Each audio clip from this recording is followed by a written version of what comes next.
They locked her in a psych ward for telling the truth. Jasmine Dixon was a cop in Night City who refused to stay silent about corruption. The system labeled her insane. They erased her. And this is her story, the one that most players never finish. This is one of Cyberpunk's most overlooked stories, and it's about to get dark. It starts with a fixer named Muammar Reyes, or El Captain, who hires you to break into a psychiatric hospital in Rancho Coronado. Your mission is to rescue Sergeant Jasmine Dixon, a Night City cop who's been committed against her will. But Jasmine isn't just another badge who lost her mind. She's a cop whose integrity became her own undoing. This isn't fiction, it's the playbook.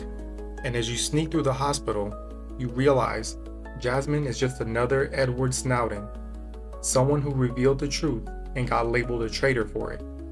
In Night City and in our world, truth tellers get erased. One day she overheard something she shouldn't have. Maybe a conversation, a deal, maybe even a cover-up. The details are left vague, but the message is clear.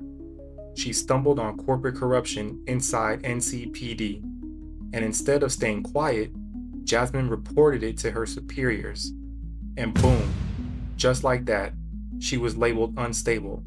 Her mental health was weaponized against her. And this is where it gets dark. The next day, they drag Jasmine off to a psych ward, the kind of place where they still prescribe lobotomies and electrotherapy. Then her husband tried everything to free her, but ran out of options. And that's where V gets involved. As you move through the sterile corridors full of broken people, you realize that this isn't just another rescue mission. It's a statement about what happens when someone in Night City refuses to play by the rules. And you're about to see why this matters. You find Jasmine, scared, disoriented, and half-drugged. She doesn't remember much, but she knows one thing, that she told the truth. And after the rescue, Reyes says he'll take care of her, but his world feels hollow.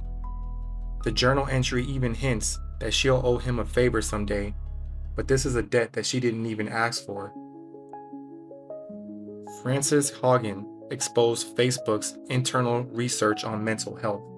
She got the same empty promises, protection that never came, support that vanished. Whistleblowers don't get saved, they get managed. And that's it. No follow-up quests, no cinematic closure. Jasmine Dixon simply vanishes into the shadows of Night City. Her story ends where most real-life whistleblowers' stories begin, and that's in silence. But here's why this haunts me. It's not about implants, net running, or corporate politics. It's about a person who did the right thing in the wrong world and still got crushed for it. In fiction, we like to believe that the truth wins, but in the real world, speaking up often comes with a cost. There was a reality winner who leaked government documents about election security. She was sentenced to 5 years in prison. That's the longest sentence ever for leaking to the media.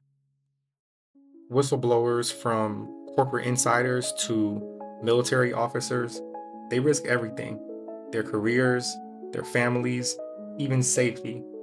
They're labeled as unstable, disloyal, or even dangerous, just like Jasmine.